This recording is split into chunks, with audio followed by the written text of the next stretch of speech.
The static buzzed in my headset, grating against the quiet hum of the ruined comm panel in front of me. For 3 weeks now, I had been alone on this forsaken moon, the last survivor of a fleet that had been wiped out in an ambush. My dropship had been shot down before I could even reach the evacuation point, and by some twisted fate, I had been the only one to make it to the surface. The others, my comrades, my crew, were gone, vaporized, torn apart by plasma fire. A piece of shrapnel had found its way into my leg on the descent, but it was a minor injury compared to what had happened to the rest of the fleet. The pain was a constant reminder that I was still alive, but it was the only thing that kept me grounded. The days blurred together, each one a desperate struggle to find shelter, water, and food. There had been no communications from any of the nearby colonies or fleet members.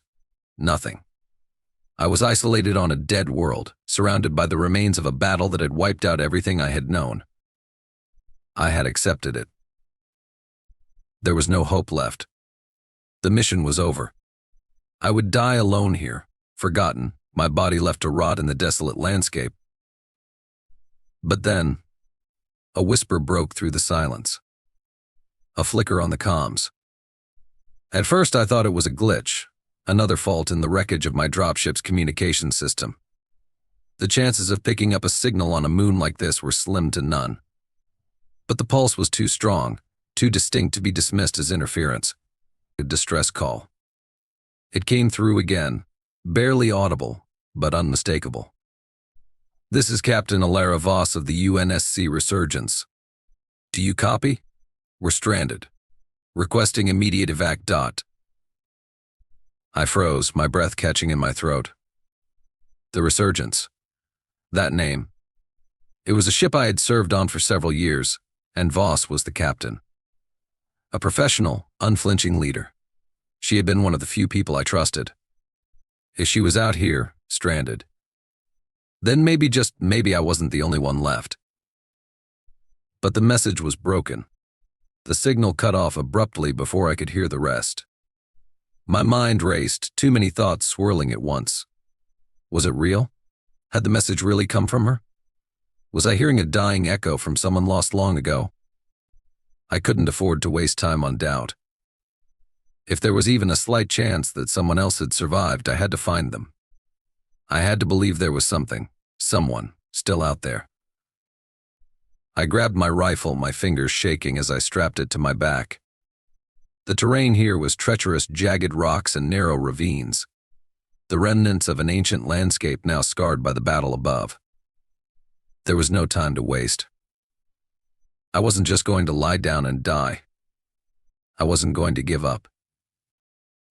The coordinates flashed across the screen of my wrist comm, and I set off at a steady pace, following the faint trace of the signal.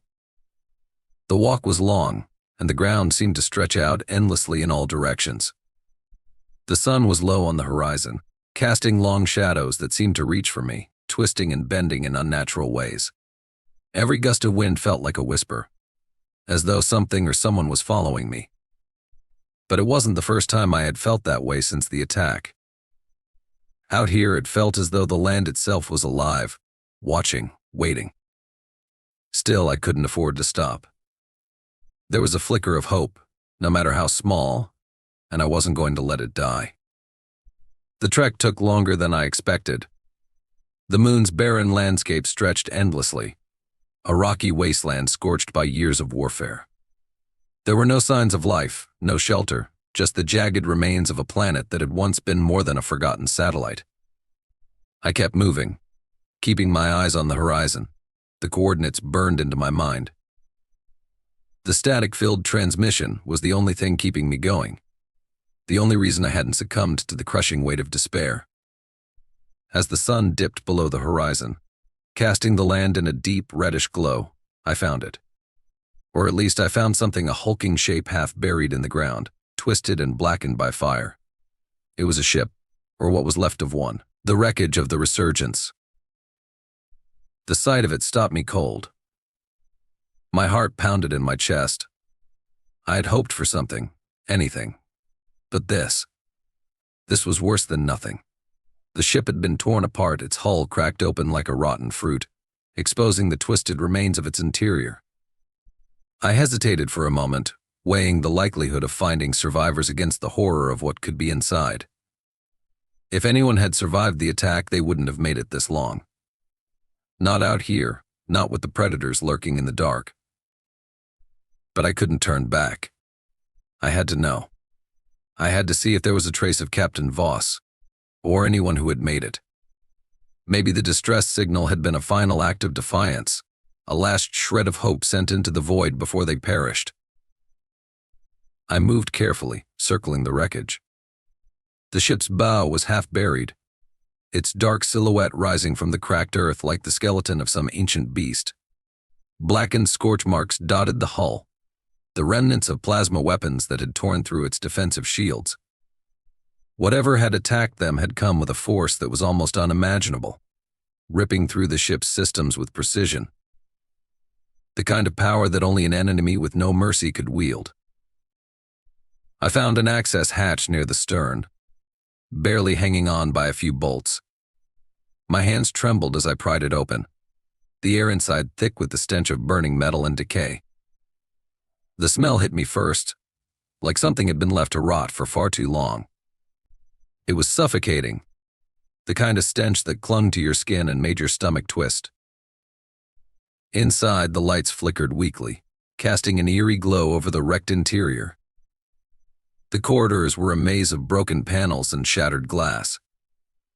I moved deeper into the ship, my rifle ready, every sense on high alert. The place was eerily silent, save for the occasional creak of the hull as it shifted in the wind. Then, I found the bridge. The doors had been torn open, the bulkhead bent inward as if something had forced its way through. The bodies were the first thing I noticed: soldiers, all of them human, sprawled across the floor in unnatural angles. Some were barely recognizable, their uniforms shredded, their faces frozen in expressions of pain. There was no sign of a struggle, though. No blood, no sign of a fight. Only the aftermath. And something about the stillness felt wrong, like a calm before the storm. I stepped over the bodies, moving toward the captain's chair. There, on the floor beside it, was a small recording device. I hesitated, my fingers hovering over the button. What would I hear? A final message? A scream of agony? I pressed it. The voice that crackled from the speaker was faint, weak, but unmistakable. Captain Voss. I'm Captain Voss. If anyone's hearing this, we're stranded. The fleet is gone, and whatever attacked us, it's still out there. If you're hearing this, you're probably already dead too. God help US. The transmission cut off abruptly, leaving only the hiss of static in the air. I stared at the device in my hands, my breath shallow. Voss was alive, or at least she had been when the message was recorded. But that had been days ago, weeks maybe. She might be dead now. They all might be. I lowered the recording device, a chill creeping down my spine. The silence that followed was deafening. It was as if the ship and the moon itself were holding their breath, waiting for something to happen. I could almost feel it, the presence of something just out of sight, something watching, waiting. I couldn't stay here much longer. Something was wrong with this place. It wasn't just the wreckage, the bodies, the destruction. It was the feeling, that gnawing sensation in the back of my mind that told me I wasn't alone.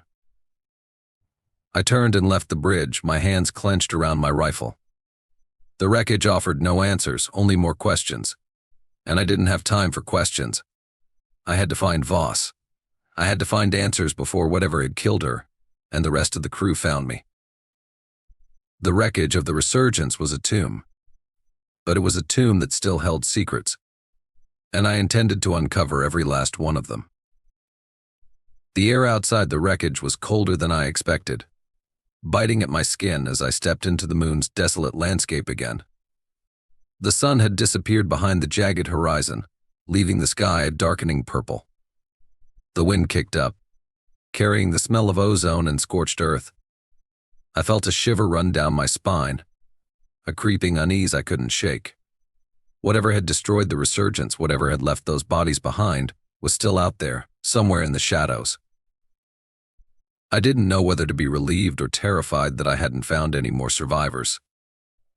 The ship's bridge was eerily silent. No signs of struggle. No final desperate messages. Just the wreckage, like the hushed aftermath of a storm, and the bodies, all cold now. I had learned to ignore the gnawing feeling of isolation, the knowledge that I was utterly alone in this place. But the silence, the absence of life, was something else entirely. It was the kind of silence that filled the air, thick with danger. I had to keep moving. I couldn't afford to waste time. The coordinates from the signal hadn't led me to a person, not yet. At least, but they had led me here. And I had to believe that something, or someone, was waiting for me at the end of this nightmare. The alternative was to lie down and accept the void. And that was something I wasn't ready to do. Not yet. I started walking toward the ridgeline where I had last detected the signal, my boots crunching in the dirt as the terrain sloped downward. The wreckage of the resurgence faded behind me, and I felt an odd pang in my chest. I didn't know why I was still searching. Maybe it was foolish hope, or maybe it was the desperation of a mind grasping for any thread of connection. Either way, there was no turning back. The distance stretched out before me, and my head throbbed with the faintest pulse of static. I paused, staring into the vast emptiness of the moon. The wind had picked up again, pushing against me, but I had already become numb to it. My fingers still ached from the cold, but I pushed on. Hours, maybe more, had passed since the last signal, and yet I couldn't shake the feeling that I was being watched. I had felt it since I left the wreckage of presence. Just out of reach. The shadow something. I glanced over my shoulder, convinced I had seen movement at the edge of my vision. A flicker, a glimpse of something too fast to catch. But when I turned fully, the moon's stark, gray landscape stared back at me, empty. The whispers started then. Low at first, nothing but a faint murmur, like the wind had carried a voice. At first, I thought it was just the strain of isolation playing tricks on me. But then it grew louder. A whisper. Almost a breath, brushing my ear. "You're not alone, Dot." I stopped dead in my tracks, rifle at the ready. The air felt heavier now, charged, as though the atmosphere had thickened around me. I looked around again, this time more deliberately, but still, there was nothing. No signs of life. No figures moving through the dark. I felt the pulse of fear, sharp and sudden. It wasn't just paranoia. It wasn't just the silence, the isolation. Something was out there, and it wasn't human. My mind raced, trying to process the implications. My heart hammered in my chest. I wasn't just alone out here, I was being hunted. The feeling intensified as I moved forward. A constant pressure in my chest that only grew heavier with each step. The whispers never stopped. They echoed in my mind, a chorus of voices, soft and insistent. They are watching, Dot. They know you, Dot. You can't hide, Dot. I shook my head, trying to drown out the sounds, but the sensation of being watched didn't fade. It grew, spreading like a cold fog, wrapping itself around my thoughts. Every time I turned, I thought I saw something, just the flicker of a shadow, the distortion of movement out of the corner of my eye. But nothing ever showed itself. As I neared a rocky outcrop, I spotted something in the distance, a structure, half hidden in the craggy hills, its outline barely visible against the darkening sky. My heart skipped a beat. There was no record of a settlement here, no mention of any abandoned outposts. But the signal. Had it come from there? I tried to steady my breathing as I moved closer, taking cover behind rocks and broken structures. The whispers had stopped, but now there was a low hum, almost imperceptible, vibrating through the air. It was something mechanical, something alive, but not human. I reached the edge of the outcrop, the structure finally coming into full view. It wasn't a building. It was a ship, buried deep in the rock, its hull scarred by age and fire. The remnants of its thrusters were still visible, though damaged. Another wreck. A small, unmarked vessel. The humming was louder now, almost vibrating the ground beneath me. I cautiously approached, rifle raised.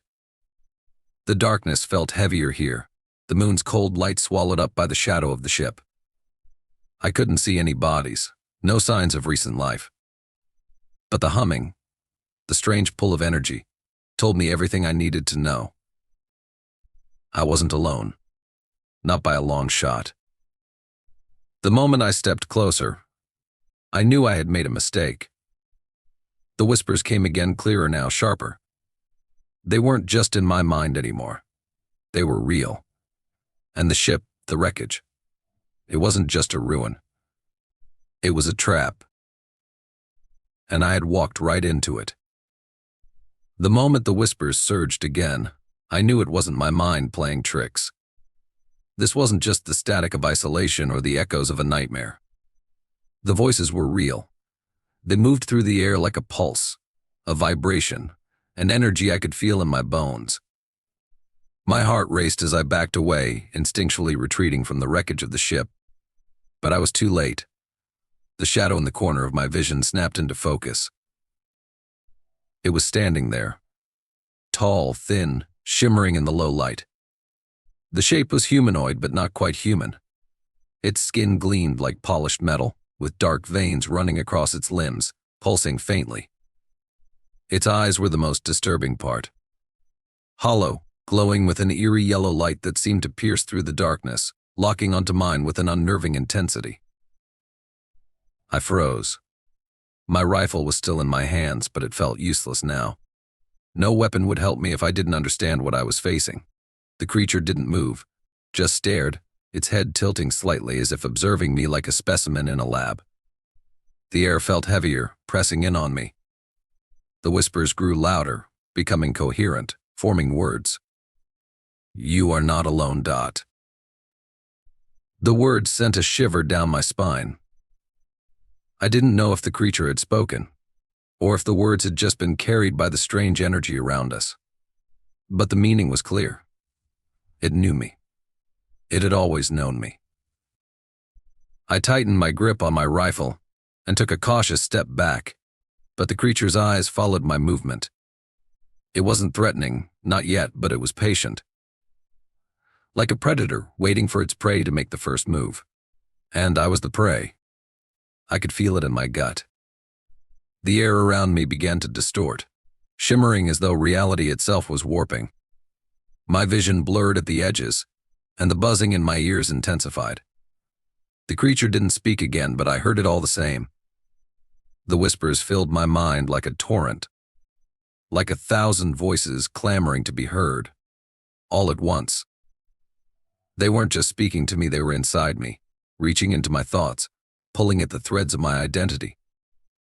"We are you, Dot." The words echoed in my skull, reverberating through the hollows of my consciousness. My breath came in short gasps, my mind swimming with confusion. I wasn't sure what was happening, but I knew one thing: this creature, wasn't just some alien invader. It was me. It was human. Or had been once. The realization hit me like a ton of bricks. The more I focused on it, the clearer it became. The creature wasn't just a predator. It was a twisted reflection of humanity, a distorted version of what we had become. A part of me. Part of something that had once been human, but had evolved or mutated into something else. And I was connected to it. The whispers were the proof. The pull I felt towards it was the proof. I staggered back, panic surging through me, but I couldn't look away. My head spun, and I pressed my hands to my temples, trying to block out the relentless voices that clawed at my mind. "You are us. We are you, Dot." It wasn't just the creature speaking anymore. It was the entire presence, the entity that surrounded me, filling the air with its weight. This was no longer an isolated, hostile force. It was a part of me, of every human who had ever been on this planet. Every soldier, every lost soul who had been altered by whatever had happened here. We were connected like the tendrils of some alien organism spreading throughout the fabric of humanity. I couldn't escape it. No matter how far I ran, no matter how much I tried to fight, this connection was inescapable. I lowered my rifle slowly, the realization crashing over me like a wave. My chest tightened, and my breath grew shallow. The creature didn't move. It didn't need to. It had already won. You are alone, Dot. The words weren't cruel, but they carried a devastating finality. I wasn't alone in the sense that I was the last of humanity. I wasn't alone because there was no one else. I was alone because there was no longer any distinction between me and the monsters.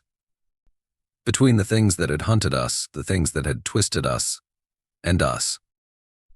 I had always thought of myself as human. But now I understood. I wasn't just human anymore. The creature, the presence, it was me, in a form I could barely comprehend. I was part of it.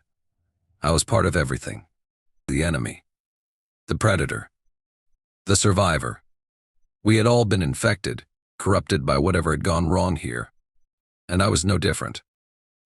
For the first time since I crashed on this forsaken moon, I felt the weight of that truth settle in my bones. I wasn't just fighting to survive.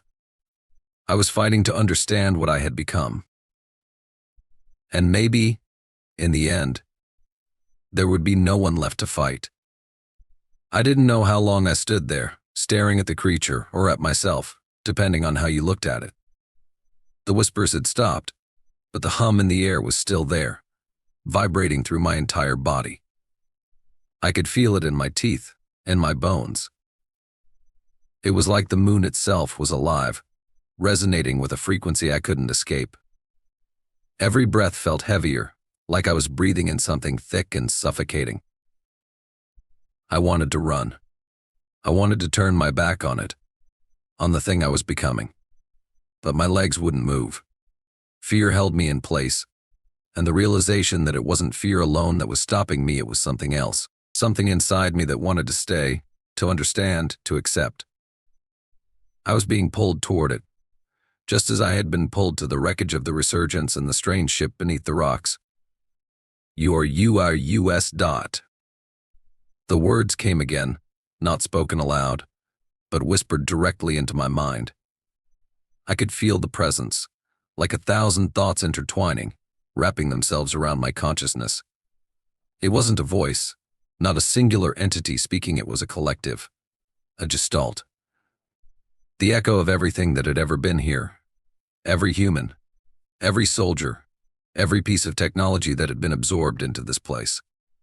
This was no longer just a creature or a force.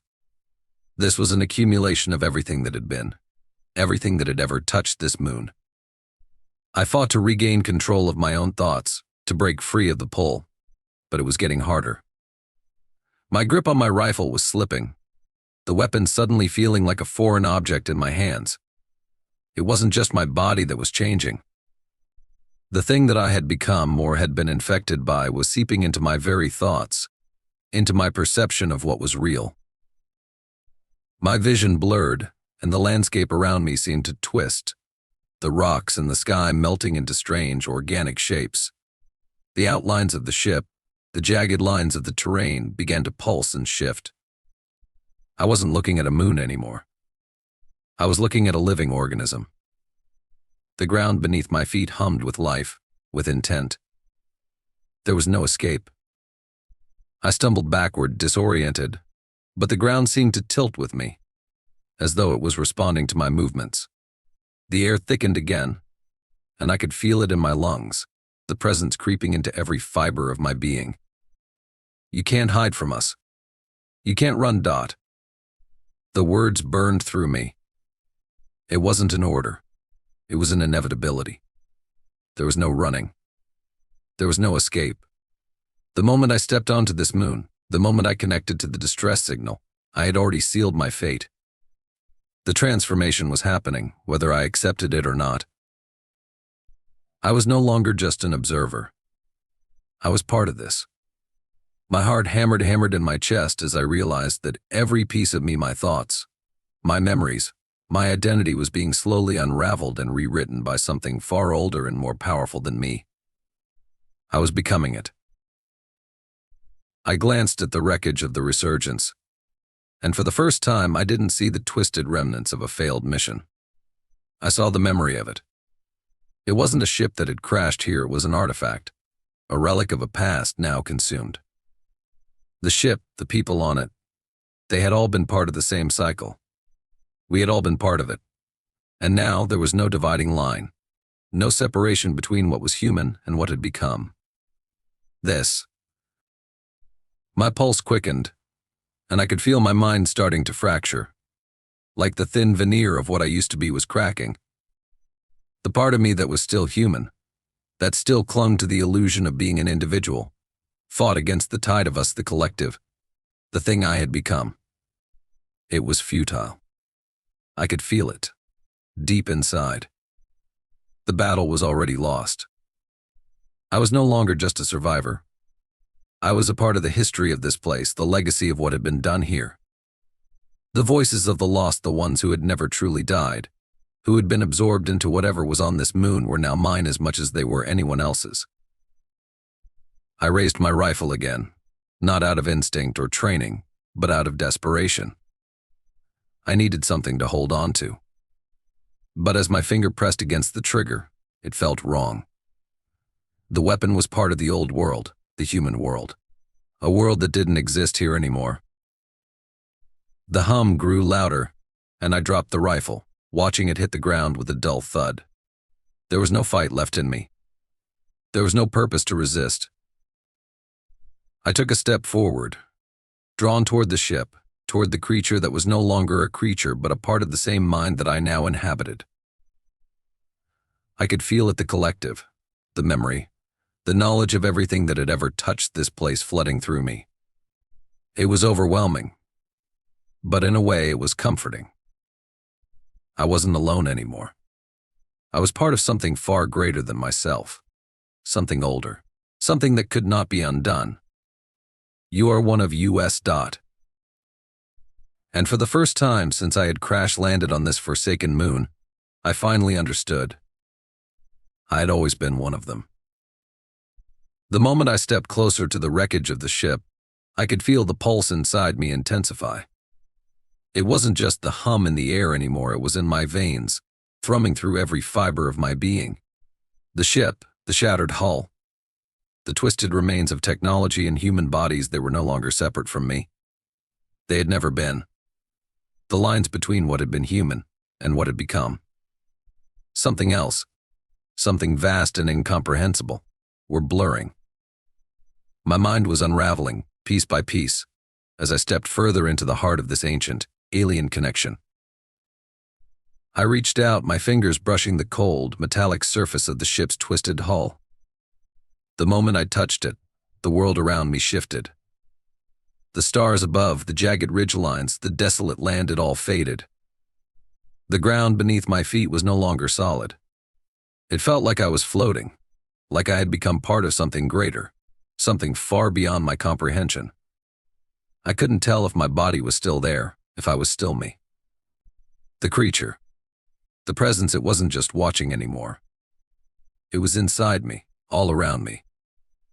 I could feel its intelligence, its ancient consciousness pulsing through my thoughts, guiding me, pulling me deeper into its fold.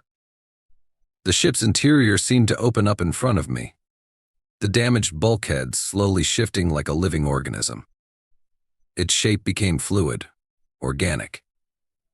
I didn't understand how, but I was inside now, in the heart of the wreckage. The corridors were filled with the same hum that had been reverberating through my bones. The walls seemed to breathe, the air thick with the presence of something that was no longer entirely of this world. As I moved through the wreckage, the whispers returned, louder this time, filling my mind with the fragmented thoughts of everyone who had ever been here, soldiers, survivors, lost souls. The voices of the dead echoed through me, and I could hear them as clearly as my own thoughts. We are one. It wasn't just the creature speaking anymore. It was everything, the ship, the moon, the energy that pulsed through every part of this place. It was as if it was reaching back through time, pulling from every memory, every human mind that had ever touched this cursed world. The connection was complete. There was no separating the past from the present, no dividing line between who I had been and who I had become. I moved further into the depths of the ship, through the wreckage of what had once been a living, breathing vessel. There were bodies here too. Soldiers, civilians, crew members, all frozen in the same vacant expressions of fear and confusion. Their faces were a mirror of my own fear, my own confusion. I couldn't look away from them, but I didn't need to. They were me, just as I was them. We had all been consumed by this place, absorbed into the collective that now formed the foundation of my new reality. The deeper I moved into the ship, the more I felt it the pull of something powerful. The heart of this place. The center of everything. It was in the core of the ship, buried beneath layers of damaged tech, beneath the remnants of weapons and tools. There, deep within, was the source of the hum, the pulse. The entity that had consumed everything, had connected everything, was waiting for me. It wasn't a person. It wasn't a thing. It was a force, an idea, a consciousness that had no boundaries. I reached the center of the ship, where the pulse was strongest. There, in the heart of the wreckage, I found it. The core. It was unlike anything I had ever seen. A shimmering orb, glowing with an iridescent light that seemed to shift and swirl. It was both familiar and alien, as if it were something that belonged to no time, no place. It wasn't just a machine. It wasn't just a living organism. It was both, intertwined, existing on a level I could barely grasp. You are home, Dot. The words echoed through me again, louder this time, crashing against my thoughts like waves. I wasn't sure if it was speaking to me, or if I had become part of it. The sensation of unity was overwhelming. I could feel the past, the present, the future all intertwining within me. I could feel the souls of the lost, the consciousness of those who had come before me, flooding into my mind. I could hear their thoughts, their fears, their knowledge. And then I understood. I was not just a survivor. I was part of the next stage, part of the cycle. This was no longer just a world of destruction. It was a place of transformation, a place where humanity, or what had been humanity, would evolve, merge, and become something greater. This was the end of the human race as it had been, and the beginning of something else. The whispers, the hum, the force, they weren't just a part of this place. They were a part of me. I was no longer an individual. I was a piece of the collective, an element of the singular consciousness that stretched across the ship, the planet, the stars. You are not alone, Dot. And in that moment I knew it wasn't just a statement. It was a promise. The pulse in the air had become overwhelming, like a heartbeat reverberating through the entire wreckage through me. It was no longer something I could ignore. I could feel it in my chest, in my bones, as if every part of me had been rewritten, reconnected to the pulse of this place. The orb in front of me, the source of it all, seemed to hum louder now. A living thing, an intelligence far older than anything I could understand. My fingers twitched, almost involuntarily, reaching toward it, drawn by a force I couldn't resist. But there was no need to touch it. I was already connected. The air was thick with memories, fragments of lives that had been lived in this ship, this moon, this collective.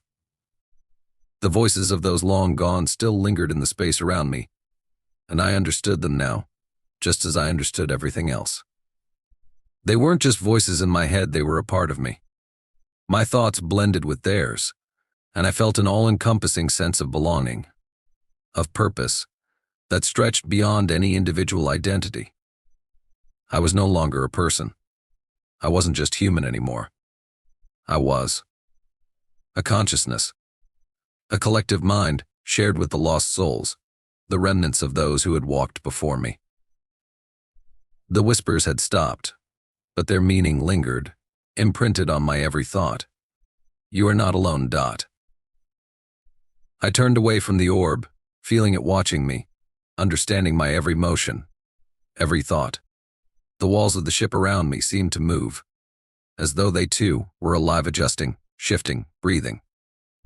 It was impossible to tell what was real anymore. What had once been solid, metallic corridors now seemed more like veins, pulsating with life, feeding energy from the core of this place.